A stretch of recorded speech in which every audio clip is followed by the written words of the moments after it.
And it's perhaps an overused metaphor, but it really is like your children. At some point, your sons and daughters will go to college, and you need to let go. This doesn't mean you disown them, but you need to let go. You need to let the person in charge of Apple stores really do Apple stores, and the people who are in charge of, various functional groups of your company, you need to let go. Well, for one thing, it's a very practical reason, is if you are succeeding, you cannot possibly handle everything. Another practical reason is that if you truly hired A-plus players do not want to be constantly micromanaged. And so, almost by definition, if you can micromanage somebody, you probably don't have an A-plus player. That would be a very good test, actually. So, this is one of those cases where it's easier to be the keynote speaker than to be the entrepreneur. Because, as a parent, it is difficult to let go. I have a son who's 18 years old, so he's the senior year, and he's applying to colleges now. And I know it's going to be a very, very difficult moment for my wife and I to let him go. Although we still have to pay tuition for 4 years, but it's going to be a very challenging moment. So you just have to understand that is something that's going to come down the road, and it's going to happen, just like parenting. What else?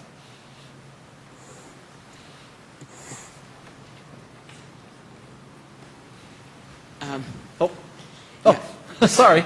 Just a little bit more on the same point. It looks like you left a puzzle in your ABC analysis. So who hires B players? A guys hire A plus. Yeah, that's a good question. I don't know. Yeah, by definition, who would hire? I know who hires B players. Boards of directors. Really. Which is code word for VCs. What else? Yes. Go ahead. I love the concept of jumping curves, and I also like the fact that when you go into talks to somebody about capitalization and you emphasize the uniqueness and value, they go, well, how many of these have been sold in the market thus far to justify your financial pro forma? Yeah. How do you respond to that when you're really trying to set a new tone, come out with a new product?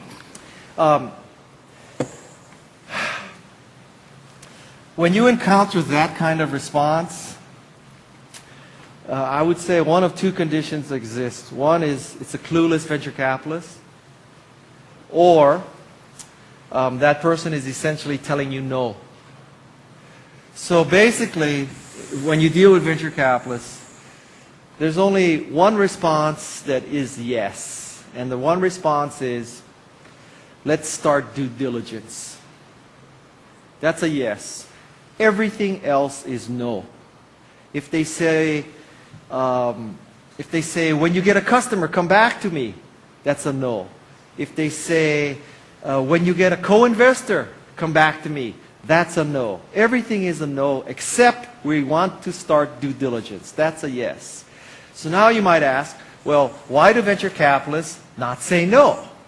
Arguably, it's harder to get a venture capitalist to give you a direct no than it is to get a direct yes. And the reason why venture capitalists never say no is because they have the fantasy of maintaining an option on you. This way, the way it works is, if I say, come back to me when you have when you've proven the dogs are eating the food, or come back to me when Kleiner Perkins or Sequoia has taken a lead, I'd be happy to co-invest along Kleiner or Sequoia. Well, duh, who wouldn't want to invest along Kleiner or Sequoia, right? Any idiot would do that. So, I mean, that's kind of the problem, that they cannot say no. They don't want to say no because they don't want in their minds to close down the option. If they say no and you become the next Google, they look like an idiot. So what they have to do is they would tell the founders of Google, if they knew that it was going to be Google, they would tell the founders of Google, well, come back to me when you have a business model for your new search engine. Right? So this way, if they miss Google, they can say to themselves, I didn't miss Google. I told those bozos, Larry and Sergey, to come back to me. They didn't come back to me. It's their fault. So now when I go meet with CalPERS, I'm not going to tell CalPERS I missed Google. I'm going to say, I saw Google. I knew Google was going to be successful. They didn't come back to me. It's their fault, not my fault. I still need $20 million from CalPERS. That's what happens. That's what happens. So if you want to hear a yes, so can I give you some tips about pitching? Okay. So tip number one about pitching is, I'll give you a metaphor. Think of pitching like online dating. Okay? There's two kinds of online dating theories. One is eHarmony. You fill out questionnaires. Do you like long walks on the beach? Do you like white wine or red wine? Do you like opera, classic, or rock? Are you open to adoption, not open to adoption? You want many kids, few kids, because according to eHarmony, you're finding your soulmate. You're going to be walking on windswept, sunny beaches holding hands for the rest of your life. You need a soulmate, right? The opposite end of eHarmony is hot or not. Look at this picture. Is she hot or not? Okay? Guess which one venture capital is? It ain't eHarmony. It's hot or not. In 30 seconds, they're going to decide, are you hot or not? It's that simple. And so, what happens in that 30 seconds? Most people stumble and fumble in 30 seconds. What venture capitalists want to hear in the first 30 seconds is not who the hell you are. Because the odds are, you don't have a proven track record. Because if you had a proven track record, frankly, you wouldn't be raising money. So what you need to do is, in the first 30 seconds, explain what the hell you do. Really. Because until you explain what the hell you do, it doesn't matter who you are. I have sat in pitches where the first 30 minutes are talking about, you know, my relatives came over on the Mayflower. They settled in Connecticut. They had the first butcher shop in Connecticut. They did extremely well. So my great-grandfather, you know, he went to Connecticut College, and my grandfather went to Yale. Then I went to Dartmouth. And I majored in Oriental art history, but I always wanted to be in technology. So I started taking .NET classes on the side, and I studied all Microsoft, and I'm really proficient in PowerPoint and Excel, and I've always admired what your firm does. And I'm sitting there thinking, what the hell do you do? And then they say, well, according to Forrester and Jupiter, you know, this is a market of $100 billion. And how hard could it be to conservatively get 1% of this? And I'm still wondering, what do you do? Is it hardware? Is it software? What do you do? What market are you in? In the first 30 seconds, you need to explain what the hell you do. Really. Because until you explain what the hell you do, it doesn't matter who you are. Really. Because very few people have this kind of background that would just say, oh my God, I have to invest. I'll give you some examples. So, let's say you say, I was the first VP of engineering of Akamai. So I truly understand how to scale something. That would be a competitive advantage. Or I was the VP of engineering of Google. That would be proven engineering. Of course, arguably, if you were the VP of engineering of Google or Akamai, why would you be trying to raise $1 million? Because you're worth $1 billion. Something's wrong with this picture, right? So that's the kind of thing. So, you know, you want to talk about if you feel, okay. Many people believe that venture capitalists are looking for proven teams. If you had, maybe later you're going to have a panel of venture capitalists, are you? Okay. So watch what's going to happen. If the moderator is smart, the moderator is going to say, what do you look for in a team you'd like to invest? And you know what every venture capitalist is going to say? Proven team. Proven team. We invest in people. We invest in people. We want proven people. So all you're going to write that down. They invest in proven people. So you think, oh, I go to the pitch, I have to prove. So that's why you start your pitch with, yeah, we took a lot of .NET classes. I have rock star programmers. I have never met a CEO who did not hire rock star programmers. How come there's so much shitty software out there? I don't know. Everybody hires rock star programmers, okay? So, you know what? The reason why venture capitalists publicly say we're looking for a proven team is because they're afraid that in the audience is someone who represents CalSTRS or CalPERS or one of the big LPs, right? And so you don't want the CalPERS person to hear the truth. The truth is you're looking for unproven teams with unproven products in unproven markets, because I just described Apple and Google and Yahoo and Cisco. That's what they were. Unproven teams, unproven markets, unproven technology. Besides that, perfect. Absolutely perfect. So as a venture capitalist, you can't sit on the stage and say, well, we're looking for unproven teams, unproven people, unproven markets, because you're afraid that someone in CalPERS is going to write down, that fund is looking for unproven people. We can't put our money in there. So you say, we're looking for proven people. So now you write down they're looking for proven people, so now you believe you have to prove you're a proven person to get an investment. You're meeting with the wrong VC. You know, if you could talk to someone like Michael Moritz of Sequoia and ask Michael Moritz, what do you look in? And arguably Michael Moritz is probably the most successful VC in the last 20 years, right? Michael Moritz will tell you, we're looking for 2 guys or 2 gals in a garage or a dorm, engineering students who are trying to build the product that they themselves want to use. Because that describes Google and Apple and Yahoo and YouTube. That's what they want.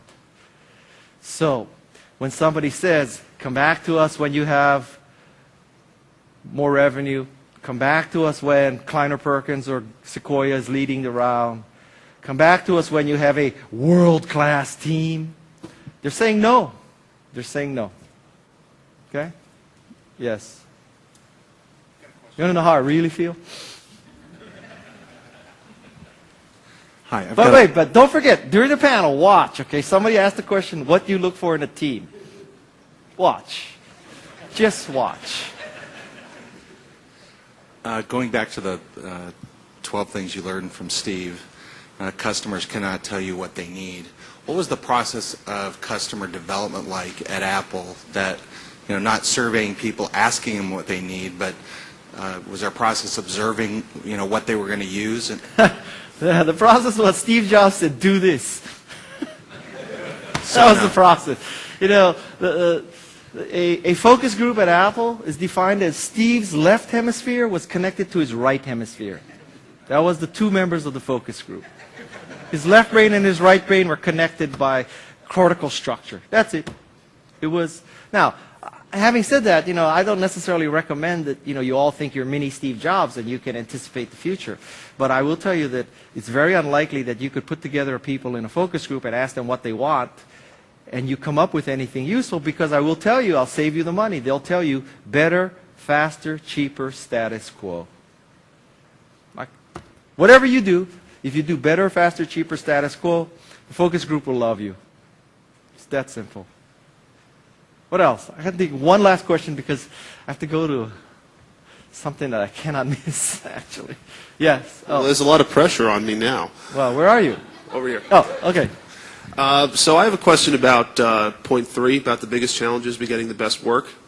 And I know, I've talked to a bunch of people where I live in New York about how, we're frustrated that all these people are just building iPhone apps instead of trying to tackle world-changing problems. And I'm wondering, how are you concerned at all that there seems to be, because it's easier to start a company now, that there are people who are more comfortable solving smaller problems, or what do you think could be done to address that? I think that as you look back, I don't think that at the time you're starting a company, there's sort of a bifurcation. And some entrepreneurs say, I'm solving big problems. And some entrepreneurs say, I'm solving shitty little problems. So you're saying, well, too many people are solving shitty little problems. It's not going to change the world. The way I think it works is most entrepreneurs start off trying to solve shitty little problems. And lo and behold, they create these enormous successes. So, I don't think that Bill Gates or Steve Jobs or even Steve Case, when they first started their company, they saw this big macro picture. I don't think Bill Gates saw that someday I'll have an operating system business, I'll have an applications business, someday I'll have an Xbox game business, someday I'll have a Bing search business, someday I'll have a MSN business. I think that Bill Gates said, I could build an operating system. Well, build is a loose term. Build an operating system for this cool thing called the PC. And Woz said, wow, we could like scan parts of HP and we could build this board, and this board can like put up a character on this TV. How cool is that? And so you start off with these very humble beginnings, and 25 years later, you have this huge success. That's very different than saying, I don't think Woz and Steve, when they first started out, said, we see the future of personal computing. And this future includes iPhones, iPads, iPods, Macintoshes. So we're starting now, but 25 years from now, that's the future. I think the most relevant question that engineers start a company with is not, what's the future, as much as, wouldn't it be cool if? Wouldn't it be cool if we could search better? Wouldn't it be cool if instead of having to drive to a computer, you could have one in your house? Wouldn't it be cool if my girlfriend could sell Pez dispensers on the internet? So I started eBay. Total bullshit story, but great story. So, wouldn't it be cool if people could upload copyrighted video and millions of people would watch it? And wouldn't it be cool if people could take video of themselves dropping Mentos into Diet Cokes? So we started YouTube. So I think the salient question is, wouldn't it be cool if? And then if you have a lot of people answering the question, wouldn't it be cool if, some of them will grow into mighty redwood forest trees. Many of them will die. Some people will create sort of Christmas tree height. But some people will create Apples and Ciscos and Yahoos. But at the time you're planting the seed, nobody knows. I mean, like venture capitalists like to be able to say, yeah, we knew that company would be successful. They had a proven team. Yeah, right. They had a proven business model. They were in a proven market. So we knew that company would be successful. That's why we invested in them. If you ever encounter that, then ask the VC, well, what about the other 19 investments that you made? How come they failed? And the VC will say, well, I told my partners not to do that. It wasn't me. Go ask the people who funded Webvan. Webvan is a very good example. Webvan, proven team, right? Proven market. Everybody has to eat. Proven business model. Imagine the convenience. You could go online and order someone to bring you broccoli. That is a great business model. So proven team, proven business model, proven technology. Build a distribution site, and automatic picker puts the broccoli in your basket, sends it to a van to your house. Everything is perfect about Webvan. Raised $450 million. Where is it today? You should solve small problems. Solve problems, and hope that many people have that small problem. That would be my recommendation. Okay? Thank you very much. Enjoy your conference. Thank you. Thank you very much.